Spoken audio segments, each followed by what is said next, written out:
Je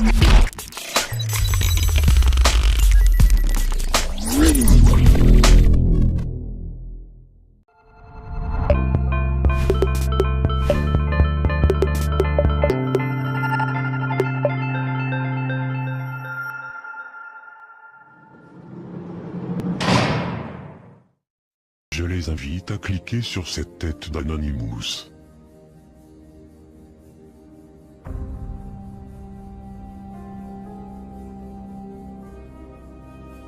Bonjour à tous.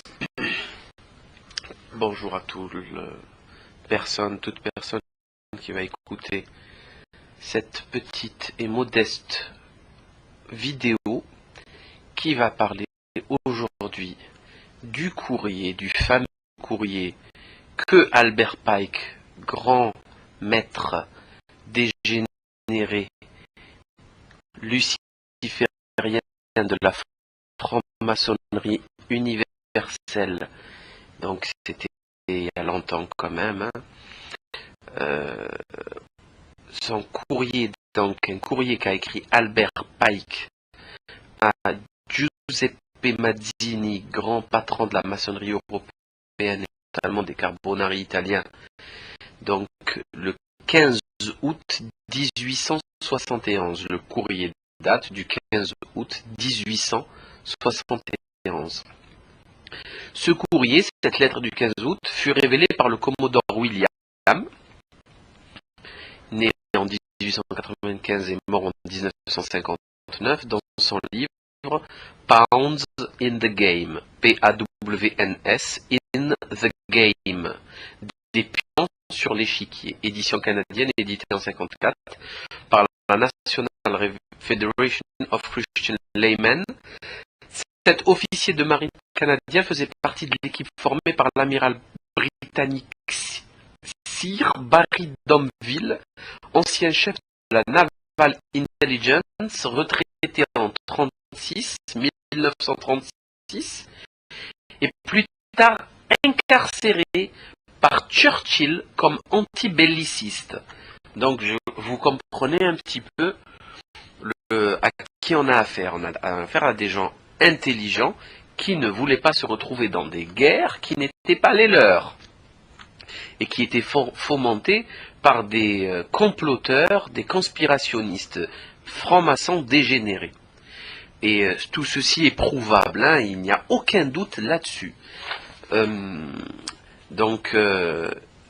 Des deux défaites subies par la France, la militaire et sociale, profiteront à la fois les financiers cosmopolites et les disciples de Karl Marx, tandis que les promoteurs du World Revolutionary Movement, Giuseppe Mazzini et son homologue nord-américain, le général Albert Pike, dans leur lettre du 15 août 71, traitent du schéma crise, guerre, révolution, des trois guerres mondiales suivies de trois grandes révolutions qui doivent marquer le XXe siècle. Pike, 33e degré maçonnique, grand commandeur du rite écossais du Sud, fonda sa propre obédience luciférienne, le New Reformed Palladian Rite, destiné à appuyer le mouvement révolutionnaire mondial.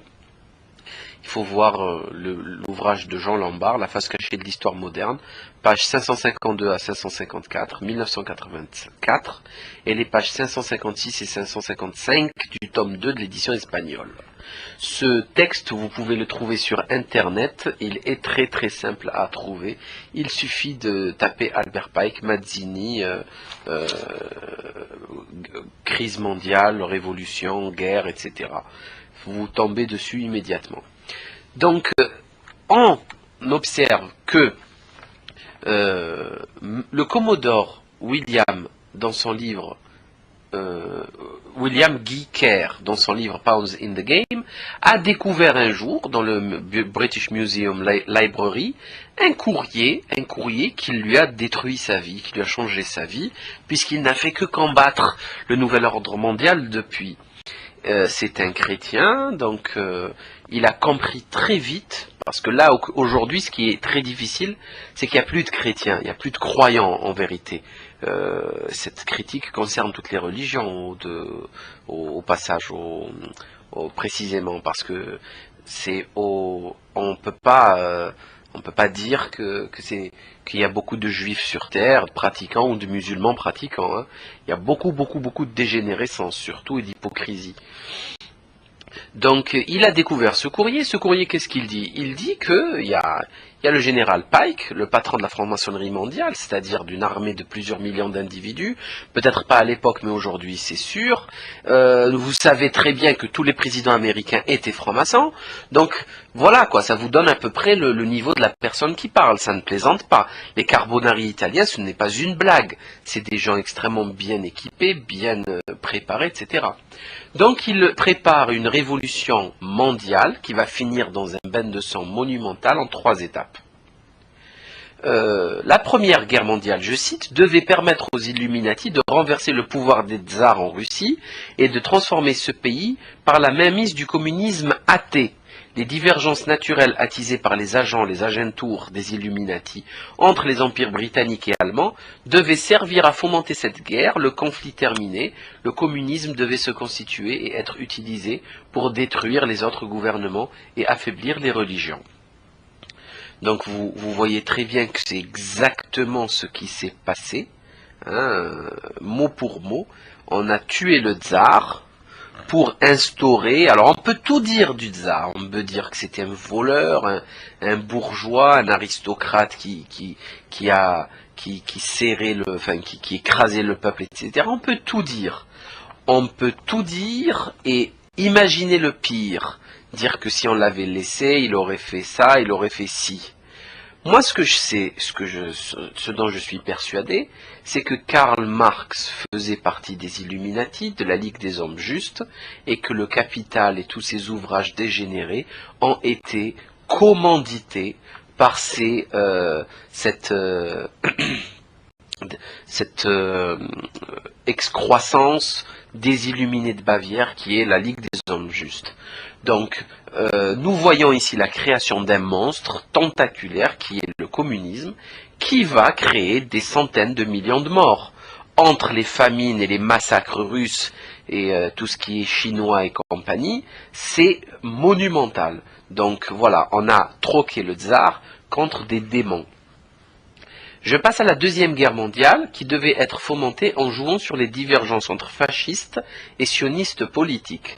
Cette guerre devait permettre la destruction du nazisme et accroître la puissance du sionisme politique, de façon à ce que l'État souverain d'Israël puisse s'établir en Palestine. Pendant la Deuxième Guerre mondiale, la puissance du communisme international devait arriver au niveau de celle de la chrétienté tout entière.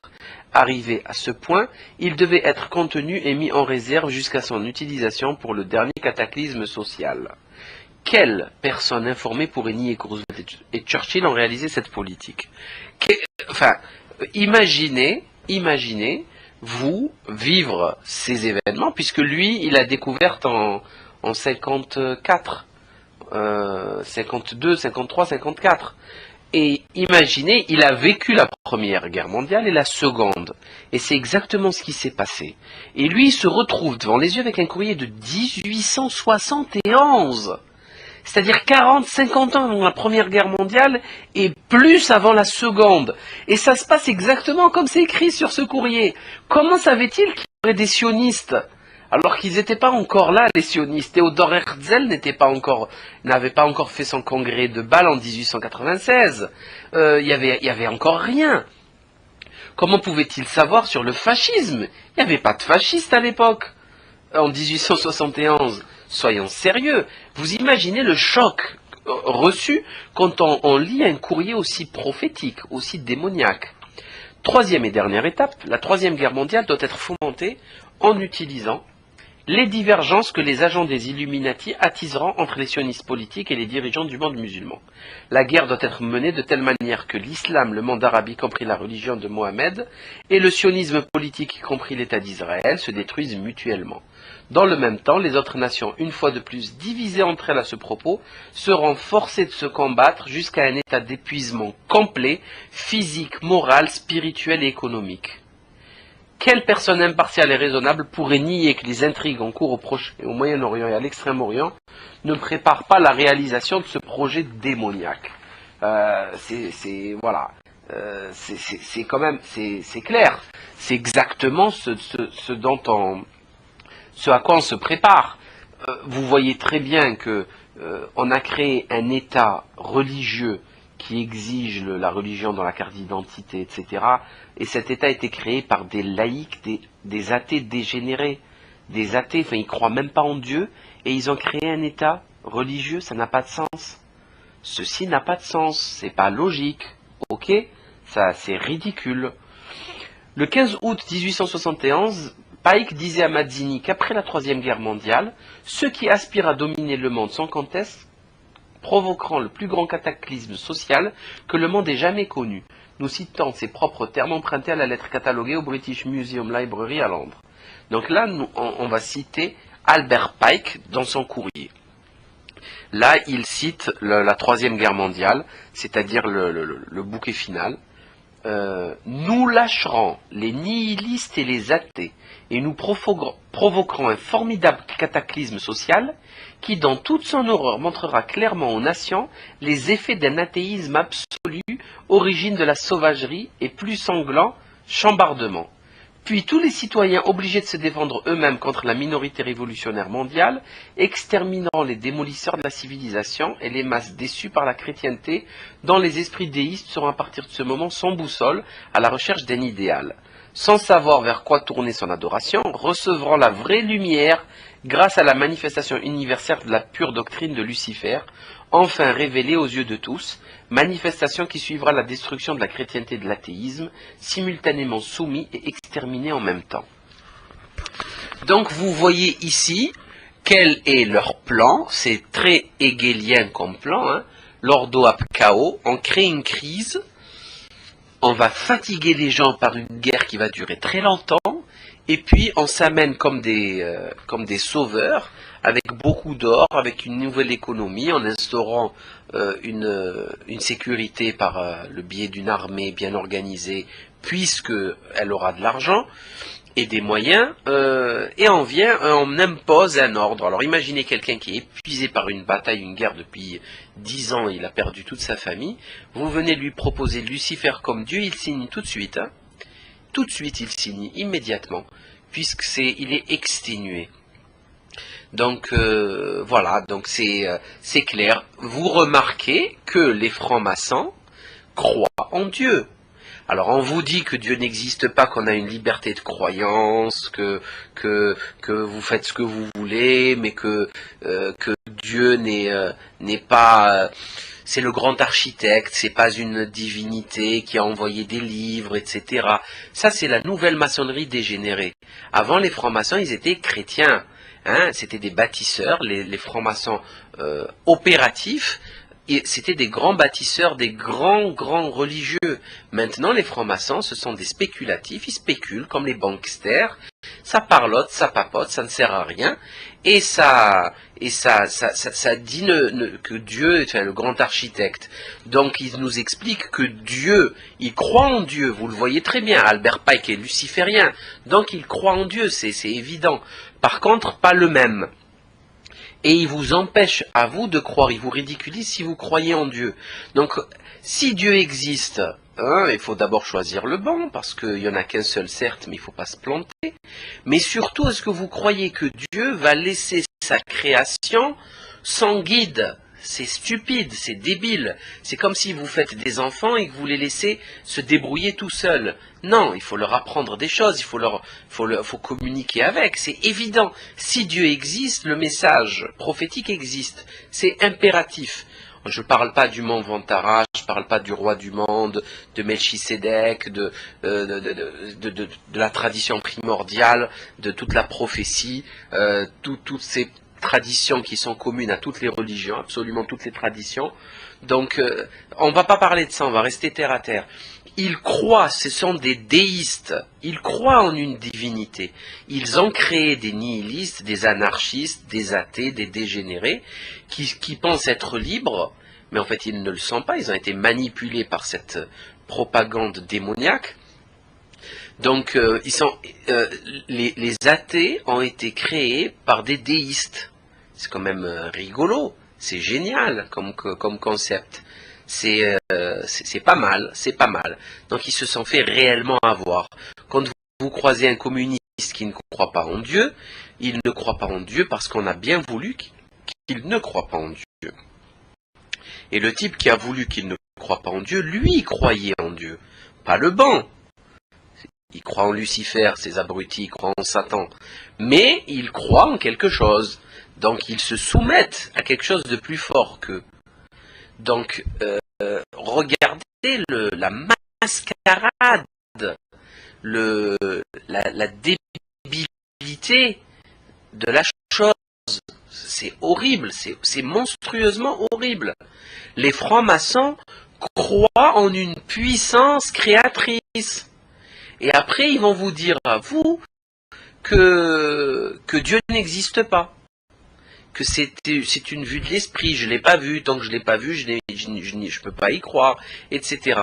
Donc, je crois qu'il est capital de prendre connaissance de ce courrier d'Albert Pike, parce qu'il place les choses dans leur contexte. On voit que les Juifs sont une partie de la manipulation, c'est la moitié. Voilà, on les a foutus ici, on les a entourés de centaines de millions d'Arabes et de musulmans et de Turcs etc. Et on va les laisser crever, les pauvres. Moi, ils me font de la peine, beaucoup de peine. C'est monstrueux d'avoir fait ça. Monstrueux. Alors on leur fait croire qu'ils sont haïs, qu'ils sont... Mais c'est normal, c'est normal. On est en conflit, là, on est en guerre.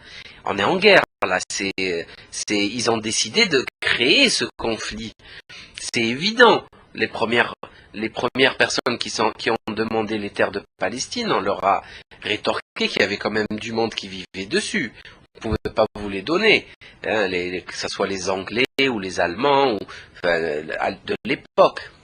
Il suffit de lire les biographies de Theodor Herzl. On lui avait proposé plein d'autres terres, aux États-Unis, en Afrique, dans des îles en Sicile, je ne sais plus quelle partie du monde on lui a proposé. Mais non, il voulait la Palestine. Pourquoi il voulait la Palestine? Parce que c'est la terre du message divin. Mais oui, mais quelqu'un qui ne croit pas en Dieu, comme Theodor Herzl, il voulait sauver. Ce qui l'a motivé pour ça, c'est l'affaire Dreyfus. Donc il voulait sauver le peuple juif de l'antisémitisme. Mais alors là, on s'en fout de la Palestine. On parle où on veut. N'importe quelle terre est bonne. On ne choisit pas. Non, ils ont choisi un endroit peuplé de Philistins depuis des milliers d'années pour les tuer, pour créer un conflit qui ne s'arrêta d'ailleurs jamais. Pas une seconde, il y a eu plusieurs guerres, il y en a d'autres. Il y en a eu une en 2006, il y en aura d'autres.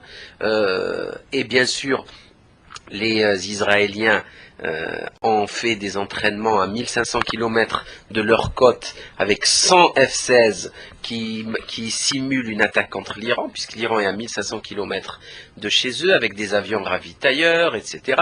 Donc nous allons assister bientôt à un cataclysme monumental nucléaire. Tout ça parce que des francs-maçons dégénérés ont décidé de se soumettre à Lucifer et d'anéantir l'humanité comme tout ceci a été promis initialement. Donc à vous de voir, à vous de choisir. Vous pouvez acheter ces livres, ils sont disponibles, il y a des facsimilés sur Internet.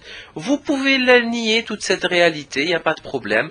Vous pouvez continuer à zouker, vous pouvez continuer à trahir, vous pouvez continuer à vous prostituer à Babylone, mais la vérité est éternelle.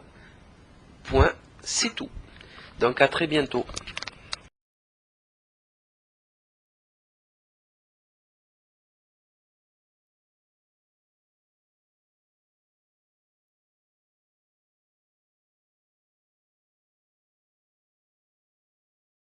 Salut à tous. Alors aujourd'hui, je voulais vous lire une petite partie d'un article que j'ai trouvé donc en surfant sur le net. Donc c'est un article assez intéressant qui parle en fait de la stratégie Illuminati, de leur volonté de créer des conflits partout pour amener donc à une troisième guerre mondiale et à l'instauration du nouvel ordre mondial. Donc je commence. 11 septembre 2001, la peur fait son entrée. Comme prévu, on envoie les armées occidentales chasser les talibans du pouvoir, sans trouver les coupables, Oussama Ben Laden, directement lié au complexe militaro-industriel. Après quelques attentats islamistes en Asie du Sud et en Afrique du Nord, afin de mondialiser la menace islamiste, l'Irak de Saddam Hussein est accusé d'aide au terrorisme et de fabrication d'armes de destruction massive. Conformément au processus, l'Irak ne se montre pas coopératif avec les inspecteurs de l'ONU, ce qui pousse les USA à se montrer encore plus suspicieux et de lancer l'offensive. Ainsi, l'Irak est investi dès la fin mars 2003 par une coalition dirigée par les USA. La France de Chirac ne s'y prête pas, car elle entend préserver ses intérêts dans les pays arabes. De fait, il ne faut pas que tout l'Occident se mette à dos le monde arabo-musulman, pas encore. Ce qui n'empêchera pas les attentats de Madrid en 2004 et ceux de Londres en 2005, afin d'accroître la terreur parmi la population. Bien entendu, quel ministère est sécurisé en premier une fois dans Bagdad? Le pétrole. Comme le pétrole irakien, saoudien et émirati est entre les mains des USA, vers qui se tournent la Russie et la Chine pour aller chercher leur précieux pétrole? Vers l'Iran, troisième réserve de pétrole au monde. Ainsi, le régime des mollahs s'enrichit d'argent russe et chinois et se renforce de leurs armes. De cette manière, l'Iran est capable d'ingérence en Irak avec les milices chiites et au Liban avec le Hezbollah. Cet argent lui permet aussi et surtout de booster son programme nucléaire, projeté à l'époque du Shah. Sauf qu'il s'agit, et c'est un secret de Polichinelle, de développer les capacités d'obtention de l'arme nucléaire. Ainsi, nous avons trois acteurs assez puissants pour former un axe anti-occidental. Le premier est la Russie, avec à sa tête un ancien du KGB autoritaire et antagoniste à l'Occident, par ses manœuvres contre l'Union européenne et ses démonstrations de force pour intimider les USA, et où le nationalisme saupoudré de nazisme se fait de plus en plus sentir. Le second est la Chine, avec un taux de croissance économique affolant, un régime toujours aussi répressif, l'armée qui compte le plus d'effectifs au monde et en pleine course aux armements vers l'Occident. Avec l'Occident. Enfin, le troisième est l'Iran, théocratie islamiste, dont le président antisémite est un fervent admirateur d'Adolf Hitler, alimentant le brasier au Moyen-Orient afin d'étendre son empire, développant un programme nucléaire faussement civil, réellement belliqueux. Le dénominateur commun entre ces trois puissances, le pétrole qui se trouve en Iran, la Russie et la Chine n'en ayant pas vont le chercher là-bas, car c'est le seul pays avec des réserves de pétrole conséquentes que les USA ne contrôlent pas. De fait, la Russie et la Chine investissent autant qu'ils peuvent dans le pétrole iranien, car c'est leur seule source vitale. Et parce qu'il en est ainsi, Russie et Chine arment l'Iran afin de le doter d'une défense crédible et dissuasive. Mais comme leur survie dépend de l'Iran, les deux pays financent et livrent des technologies à son programme nucléaire pour le rendre intouchable une fois l'arme nucléaire obtenue. Mais le fait est que l'Iran menace directement Israël. Or, pour assurer sa survie, Israël doit tout faire pour empêcher l'Iran de passer à un stade de développement nucléaire qui lui permettrait d'obtenir la bombe. Dans ce cas, viendra le jour où Israël se verra obligé de bombarder les sites nucléaires iraniens. Mais le but réel de l'Iran n'est pas d'obtenir obligatoirement la bombe, mais de tout faire pour pousser Israël à l'erreur, c'est-à-dire une intervention aérienne directe. En représailles, l'Iran bombarderait Tel Aviv, soit avec sa bombe si elle la possède déjà, soit en ordonnant au Hezbollah de tirer les missiles Zelzal, de facture iranienne, sur la capitale économique. En effet, les missiles Zelzal sont les seuls dont dispose le Hezbollah capables d'atteindre Tel Aviv. Ils n'ont pas été utilisés pendant la guerre du Liban de l'été 2006, car ils sont officiellement iraniens, et que leur utilisation aurait précipité trop tôt le régime des Mollahs dans le conflit. Tel Aviv détruite, Israël en serait économiquement paralysé, en danger de mort. Le Hezbollah pourrait alors entrer en Israël, et la Syrie, alliée de l'Iran, foncerait alors plein sud, envahissant alors le Liban et Israël. L'Iran, pour sa part, envahirait l'Irak en investissant les zones chiites sous son influence, puis en prenant le reste du pays en étau. Une fois l'Irak pris, l'Iran passerait par son allié syrien pour s'en prendre à Israël. Israël aux abois appellerait alors à l'aide aux Occidentaux. L'armée américaine quitterait l'Irak pour se retrancher en Israël. La flotte américaine postée en Arabie Saoudite n'a aucune chance face aux missiles antinavals russes dont dispose l'Iran. De fait, le missile Sol-Air Sunburn surclasse le système antimissile Aegis américain. Et comme elle se retrouverait piégée dans le détroit d'Ormuz, la seule issue des Américains serait de se replier à l'ouest. Ainsi, les armées occidentales défendraient Israël. Il serait plus que probable que soit la France, soit le Royaume-Uni, soit les USA lâchent la bombe sur les capitales syriennes et iraniennes.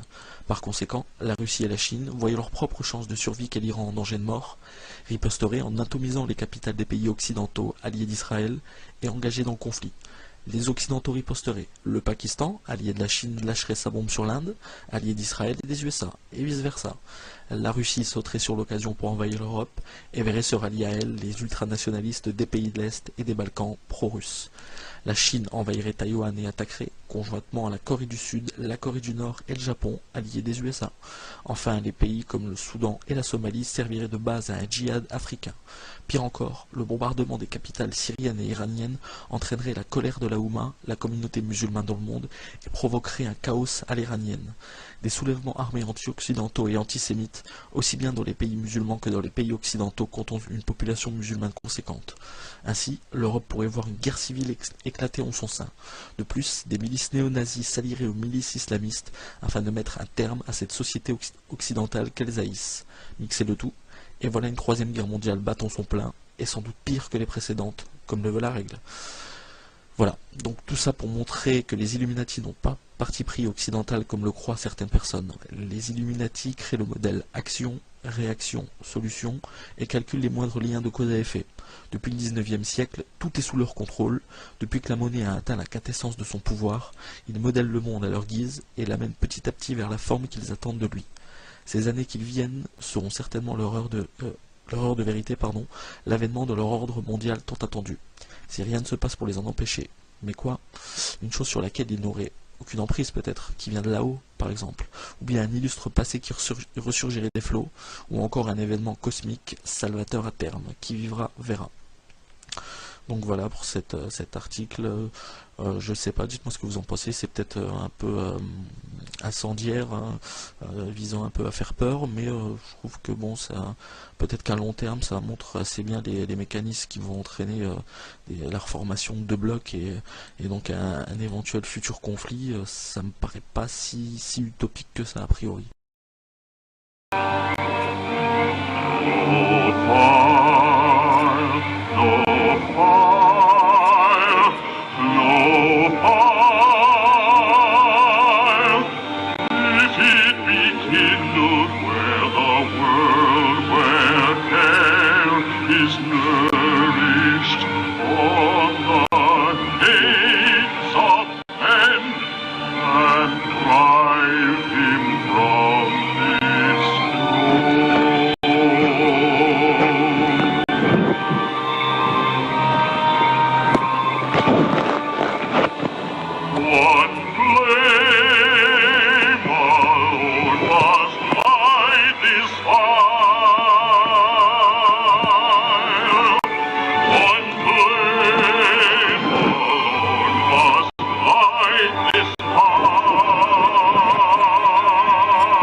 We thank thee for thy adjuration.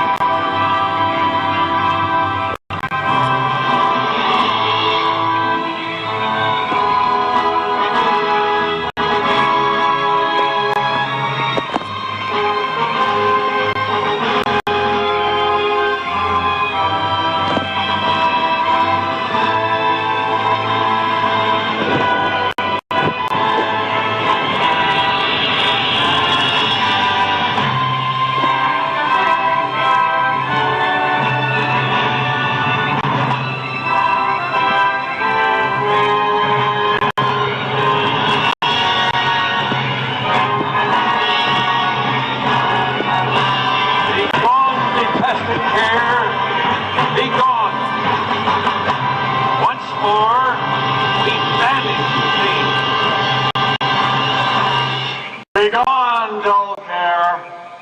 Fire shall have its will of thee. Begone, dull care. And all the winds make merry with thy doubts. Hail, fellowship's eternal flame. once again, midsummer sets us free.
Now we're going to get to some enhanced video, and we'll go play-by-play through some of the more occultic statements, like we shall read the sign in your burned effigy, the bound body. That's exactly what the Druids actually did. They would roast cats, goats, oxen, horses, and watch the pain of how they died, and from this extract some type of mystical energy force or power, and also be able to tell the future. Owl of Bohemia, we beseech thee, grant us thy counsel.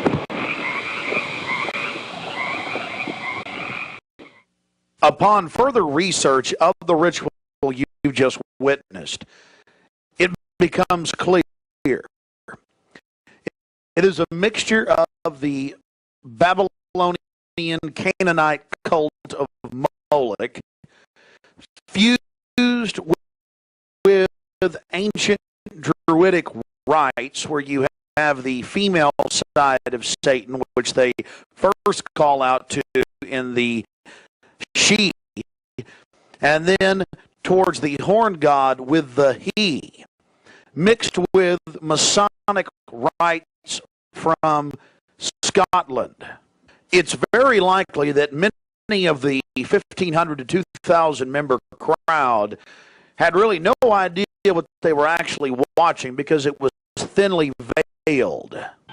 Here we have some more enhanced video as the boatman, again with his face painted up like a skull, pulls his boat across the small lake towards the high priest, with the red of his cloak visible, with his hand outstretched as if he is pulling the damned soul towards him, as they throw off their cares, their conscience for what they have to do in the world.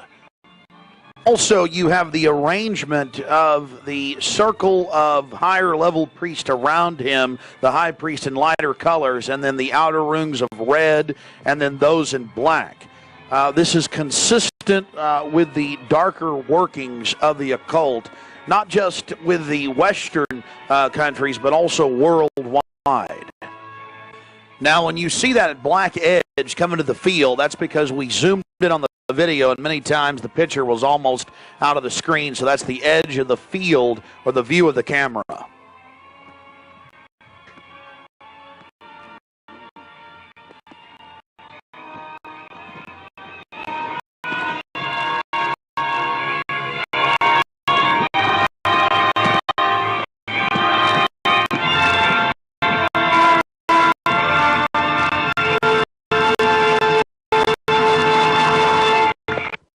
We'll get back to more enhanced video of the ritual here in just a minute. But remember PJ, the little demon down in the corner, the left-hand corner of the program, sweeping up the ashes with little horns?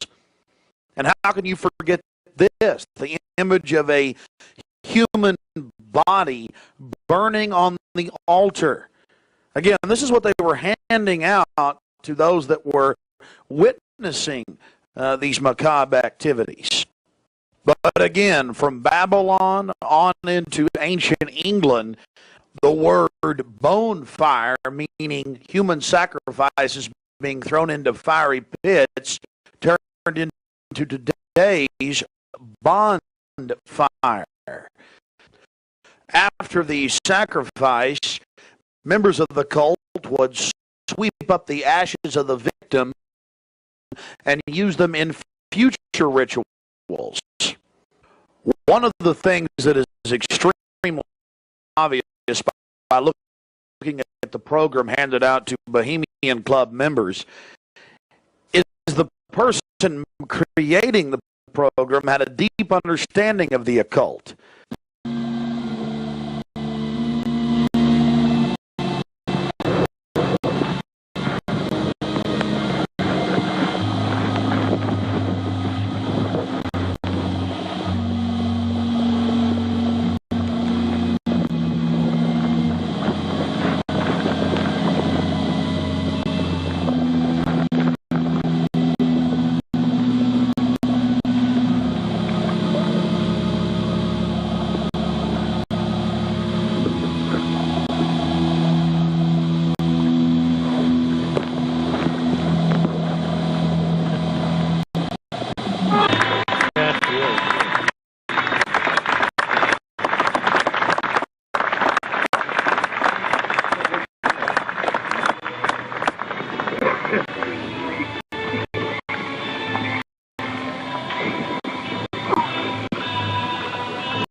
Thy malevolence, which would pursue us here, has lost its power under these friendly trees. So shall we burn thee once again this night, and in the flames that eat thine effigy, we shall read the sign. Midsummer sets us free. Ye shall burn me once again.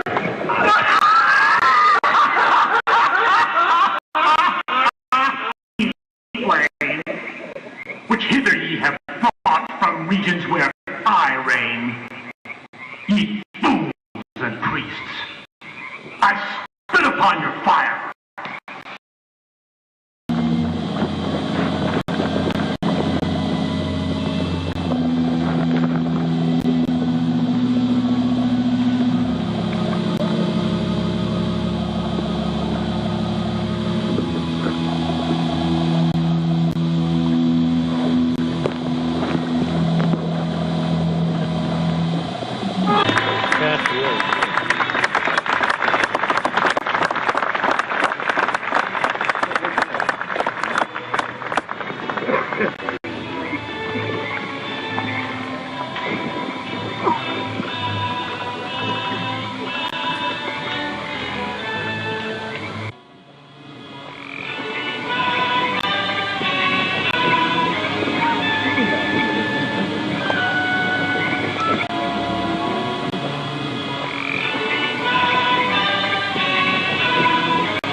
Thy malevolence, which would pursue us here, has lost its power under these friendly trees. So shall we burn thee once again this night, and in the flames that eat thine effigy, we shall read the sign, Midsummer sets us free. Ye shall burn me once again.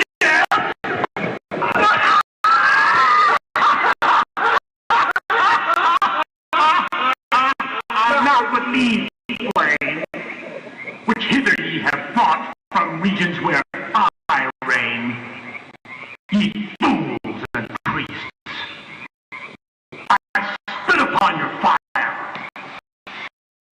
Que s'y passait-il au dernier trimestre 1993? Un projet d'offensive satanique, préparé depuis longtemps, fut dévoilé à des religieuses australiennes qui s'occupent d'anciens satanistes. Ces personnes qui ont décidé de fuir l'église de Satan ont révélé que l'élite de Satan se réunit en ce moment en Australie. Il y eut en effet un grand rassemblement des esprits, du 21 octobre au 9 novembre 1993 à Wollongong sur la côte orientale d'Australie, près de Sydney. Les témoignages d'ex-satanistes ont révélé que l'élite des chefs de culte satanique du monde entier était déjà sur place. Leur nombre se comptait par centaines et ils ont tout fait pour mobiliser leurs adeptes à aider aux préparatifs et à prendre part eux-mêmes à cette rencontre. Cette rencontre projetée depuis plusieurs années s'est tenue dans les montagnes au-dessus de la ville, dans la brousse épaisse. Là, de nombreux rituels ont été pratiqués. La préparation de leur rencontre comprenait aussi bien la programmation de leurs adeptes que des sévices sadiques, sexuels et corporels. Ils invoquent des esprits démoniaques et les esprits de mort pour recevoir de la puissance. Ils n'hésitent même pas à faire des sacrifices humains pour amplifier par là leur pouvoir. Le but de ce rassemblement à Wollongong était de faire participer tous les adeptes à l'anéantissement de l'ange de la mort. Qui est ce personnage? À leurs yeux, il s'agit d'une personnalité chrétienne que Dieu a appelée pour les combattre. Cette réunion d'une importance mondiale et décisive pour ces architectes a pu se réaliser grâce à un noyautage d'adeptes installés dans la ville de Wollongong depuis une centaine d'années. Des groupes de religieux offrent une assistance constante à toute personne désirant sortir de ces cercles sataniques. Grâce aux transfuges, on a pu connaître ces informations. Parmi les personnes protégées, une femme révéla dans une interview que dès la naissance elle avait été préparée à devenir reine des sorcières et qu'elle aurait dû maintenant être intronisée par un rituel de sang. Elle a demandé la protection de la police pour son mari et ses enfants, car les satanistes voulaient récupérer toute la famille et ils ne lui laissaient qu'un choix, reviens ou meurs. Pourquoi les architectes de la secte sataniste ont-ils choisi la ville de Wollongong? La réponse fut donnée par un transfuge à la directrice de la communauté évangélique des Sœurs de Marie, parce qu'ici siègent de fortes armées des ténèbres. Où se trouve la ville de Wollongong? Pas bien loin d'une grande zone désertique. Dans la perspective de la guerre antichrétienne enclenchée, la collusion entre la haute finance maçonnique luciférienne et les cercles sataniques est établie. Information donnée par un lecteur australien. Pourquoi ce choix de l'Australie par les maîtres du monde? Outre des considérations géopolitiques naturelles, motivées par un conflit nucléaire, l'une des raisons qui justifierait ce refuge des maîtres du monde en Australie pourrait avoir un rapport avec l'approche d'une comète gigantesque, 13. Comme par hasard, la NASA s'intéresse de plus en plus aux moyens de détourner la trajectoire d'éventuelles comètes. Le sous-sol du désert australien constitue-t-il un lieu de refuge privilégié? Et pourtant, voici un communiqué de presse diffusé au début du mois de juillet 1994 dans le journal Ouest France. La chute d'une météorite a provoqué un tremblement de terre près de Broken Hill, dans l'ouest des Nouvelles-Galles du Sud, en Australie. Il était 20h45, heure locale, quand plusieurs centaines d'habitants ont aperçu une énorme traînée de lumière laiteuse glissant vers la terre et senti leur maison trembler. Le bouclage de la régie pour résider sur son territoire. Le gouvernement de Nouvelle-Zélande exige une caution de 2,5 millions de francs ainsi que l'obligation de trouver un emploi dans les 6 mois. La Nouvelle-Zélande est formée de 2 grandes îles montagneuses, à 2000 km au sud-est de l'Australie. Au regard de l'exécution de ce plan, nous ne pouvons conclure autrement, humainement tout est perdu.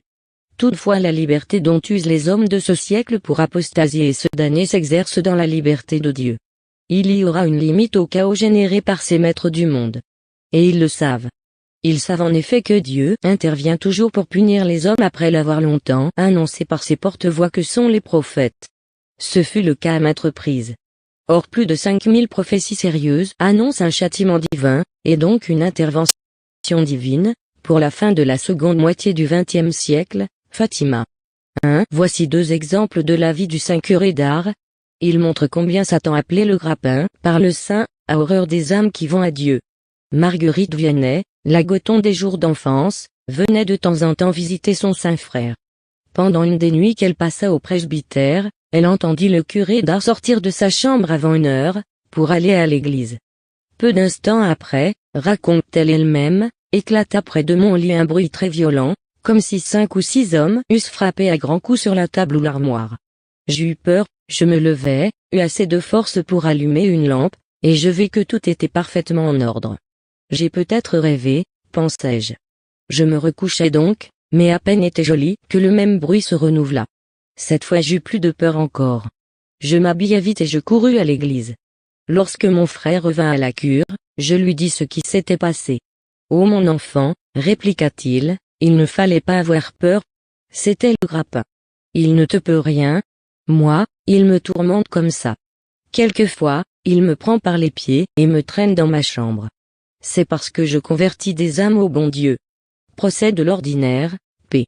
1026, une personne de Glazé, dans le Lyonnais, qui s'était fixée à R en 1832, mademoiselle Marie Ricotier, percevait de sa maison certaines rumeurs qui lui semblèrent venir de la cure. Une fois en particulier, le bruit lui ayant paru plus extraordinaire, elle alla dès le matin en parler à monsieur Vianney. « J'ai bien entendu, moi aussi, répondit-il. Ce sont probablement des pêcheurs qui se dirigent vers Ars. » Marie Ricotier, procès de l'ordinaire, p. 1336. Extrait de l'ouvrage Le curé d'Ars, de Monseigneur Trochu, Réziac, pp. 288-289. 2. Les Illuminati est le nom donné aux membres de la puissante société secrète Les Illuminés de Bavière, fondée par Adam Weishaupt. Dissoute officiellement, elle a ensuite pris le contrôle de la franc-maçonnerie. 3. Quelles personnes informées pourraient nier que Roosevelt et Churchill ont réalisé cette politique? 4. Quelles personnes raisonnables et impartiales pourraient nier que les intrigues en cours au Proche, au Moyen-Orient comme en Extrême-Orient ne préparent pas l'accomplissement de ce dessein infernal? 5. Cette doctrine est précisément celle que prêche la secte conciliaire et son chef. Elle a pour nom la religion noachide et l'arc-en-ciel en est le symbole. Il suffira de voir ce que sera la rencontre des JMJ, Journée mondiale de la jeunesse, à Paris entre les 18 et 24 août 1997. On devrait y relever la présence de ce symbole sur les aubes des évêques apostats de la dite secte. Il faut bien prendre connaissance des caractéristiques de cette religion noachide en lisant l'Église éclipsée. 6. Dont les menées au cours de ce siècle sont relatées dans un roman à clé de Jacques Delacroix, Complot contre l'homme, 135 francs français plus pour 20 francs français. 7. Lire de Lénine à Jirinovski, 25 francs français plus pour 6 francs français. 8. Nous attirons l'attention du lecteur sur le fait que le choix de l'expression Opération Arche de Noé n'est pas innocent. L'ennemi connaît en effet les prophéties et nous avons clairement montré, dans la seconde édition de l'Église éclipsée, que notre époque n'était très probablement pas celle de l'Antéchrist. Eux le savent mieux que nous. D'ailleurs le luciférien Pic a avoué, notre complot sera révélé, les nations se retourneront contre nous avec esprit de revanche et notre domination sur eux ne sera jamais réalisée. Ils savent qu'un châtiment extraordinaire va avoir lieu et réduire à néant leurs efforts en vue d'imposer un gouvernement mondial pour cette fin des temps. C'est dans cette perspective qu'ils ont préparé des abris, pensant échapper ainsi à la justice divine, dont ils craignent des conséquences similaires à ce qui s'est passé au temps de Noé. De cette manière, les abris souterrains construits, non pas seulement en Australie, ici ou là, serviraient d'arche pour passer cette tribulation, dont le dénouement est connu d'un grand nombre de catholiques comme les 3 jours de ténèbres. 9. L'un des nôtres peut témoigner avoir été contacté en janvier 1991 pour abandonner ses projets d'écriture et venir renforcer le noyau de personnes devant être sauvées par l'opération Arche de Noé, dont la base était en Australie, près de la baie de l'Espérance. 10. Nous recommandons la lecture de l'ouvrage Le diabolique secret des ovnis, de J-Monsieur Le Sage. L'auteur s'intéresse aux phénomènes occultes depuis une 40aine d'années. Il a lui-même mené de nombreuses investigations auprès des témoins d'apparitions d'ovnis et compris, dès 1972, ce que deviennent les contactés. Après avoir écrit plusieurs livres, il montre dans cet ouvrage, qualifié de remarquable par des spécialistes de la question, que les ovnis inclus dans le plan humano-diabolique sont l'œuvre d'une puissance surnaturelle subversive qui nous fascine par la fabrication de leur, afin de nous tromper sur le but poursuivi par le complot. 16'/page. 125 francs français plus pour 20 francs français. 11. Nous consacrerons une étude complète sur cette question lorsque le temps l'exigera. 12. Nous apprenons d'un lecteur que d'autres régions intéressent les initiés. Ainsi en va-t-il de la Patagonie, contrée chère au cœur de Jean Raspail. La Patagonie est en train de devenir la terre des milliardaires. Ted Turner, le richissime magnat de la chaîne de télévision CNN, a acheté 5000 hectares dans des paysages magnifiques. Sylvester Stallone s'est offert un lac et 14 000 hectares. Alfredo Jabran, ami du président Menem et accusé par certains d'être le chef de la mafia locale, les a imités. Il a pu rencontrer d'autres milliardaires séduits par les grands espaces encore intacts. La famille Benetton possède 850 000 hectares destinés à l'élevage du mouton et des bovins. George Soros n'est pas en reste, il est propriétaire de 350 000 hectares achetés aux anciennes familles argentines en difficulté financière. Plusieurs responsables politiques argentins critiquent cette ruée vers la Patagonie, devenue réserve écologique.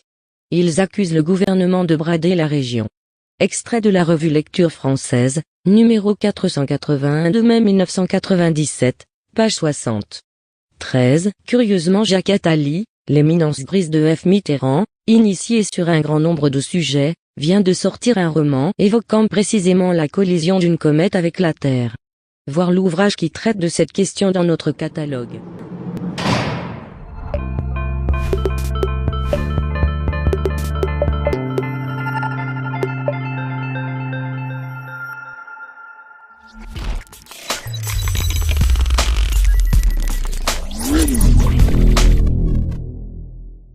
Barry Domville, ancien chef de la Naval Intelligence, retraité en 1936, et plus tard incarcéré par Churchill comme antibelliciste. Donc vous comprenez un petit peu à qui on a affaire. On a affaire à des gens intelligents qui ne voulaient pas se retrouver dans des guerres qui n'étaient pas les leurs et qui étaient fomentées par des comploteurs, des conspirationnistes francs-maçons dégénérés. Et tout ceci est prouvable, hein, il n'y a aucun doute là-dessus. Des deux défaites subies par la France, la militaire et sociale, profiteront à la fois les financiers cosmopolites et les disciples de Karl Marx, tandis que les promoteurs du World Revolutionary Movement, Giuseppe Mazzini et son homologue nord-américain, le général Albert Pike, dans leur lettre du 15 août 71, traitent du schéma crise, guerre, révolution, des trois guerres mondiales suivies de trois grandes révolutions qui doivent marquer le XXe siècle. Pike, 33e degré maçonnique, grand commandeur du rite écossais du Sud, fonda sa propre obédience luciférienne, le New Reformed Palladian Rite, destiné à appuyer le mouvement révolutionnaire mondial. Il faut voir l'ouvrage de Jean Lombard, La face cachée de l'histoire moderne, pages 552 à 554, 1984, et les pages 556 et 555 du tome 2 de l'édition espagnole. Ce texte, vous pouvez le trouver sur Internet, il est très très simple à trouver. Il suffit de taper Albert Pike, Mazzini, crise mondiale, révolution, guerre, etc. Vous tombez dessus immédiatement. Donc, on observe que le Commodore William, dans son livre, William Guy Kerr, dans son livre Pawns in the Game, a découvert on peut tout dire et imaginer le pire. Dire que si on l'avait laissé, il aurait fait ça, il aurait fait ci. Moi, ce que je sais, ce dont je suis persuadé, c'est que Karl Marx faisait partie des Illuminati, de la Ligue des Hommes Justes, et que le Capital et tous ses ouvrages dégénérés ont été commandités par cette excroissance des Illuminés de Bavière qui est la Ligue des Hommes Justes. Donc, nous voyons ici la création d'un monstre tentaculaire qui est le communisme, qui va créer des centaines de millions de morts. entre les famines et les massacres russes et tout ce qui est chinois et compagnie, c'est monumental. Donc voilà, on a troqué le tsar contre des démons. Je passe à la Deuxième Guerre mondiale, qui devait être fomentée en jouant sur les divergences entre fascistes et sionistes politiques. Cette guerre devait permettre la destruction du nazisme et accroître la puissance du sionisme politique, de façon à ce que l'État souverain d'Israël puisse s'établir en Palestine. Pendant la Deuxième Guerre mondiale, la puissance du communisme international devait arriver au niveau de celle de la chrétienté tout entière. Arrivé à ce point, il devait être contenu et mis en réserve jusqu'à son utilisation pour le dernier cataclysme social. Quelle personne informée pourrait nier que Roosevelt et Churchill ont réalisé cette politique? Imaginez, vous, vivre ces événements, puisque lui, il a découvert en 54, 52, 53, 54. Et imaginez, il a vécu la Première Guerre mondiale et la Seconde. Et c'est exactement ce qui s'est passé. Et lui, il se retrouve devant les yeux avec un courrier de 1871. C'est-à-dire 40, 50 ans avant la Première Guerre mondiale et plus avant la Seconde. Et ça se passe exactement comme c'est écrit sur ce courrier. Comment savait-il qu'il y aurait des sionistes alors qu'ils n'étaient pas encore...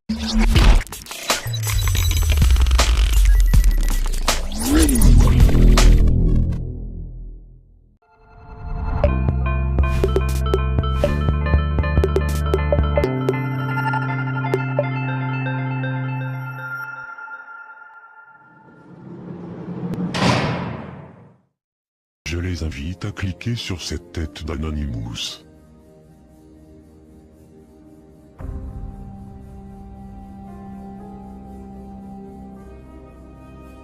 Bonjour à tous.